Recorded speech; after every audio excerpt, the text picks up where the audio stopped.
Hey there, welcome back to How Logical. In today's tutorial video, I'm about to show you how you can see your friend's location on Snapchat. It's not so tough, so do what I say and you'll be able to see your friend's location. Open the Snapchat app, go to the map, and there you can see some of your friend's location. Tap on one of your friend and you can see his or her location clearly. As you can see, your friend lives in this place. You can also track his location and go to him via Google.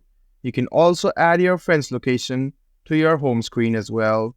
Let me give you another example. Let me tap in at one of my friends and then press on this button over here. After I press it, I'll press open in Google Maps and there you go. You can find the location and go through it via Google Maps as well. This process is really easy. If you have any problems, do mention it in our comment section below. I hope the video was helpful for you.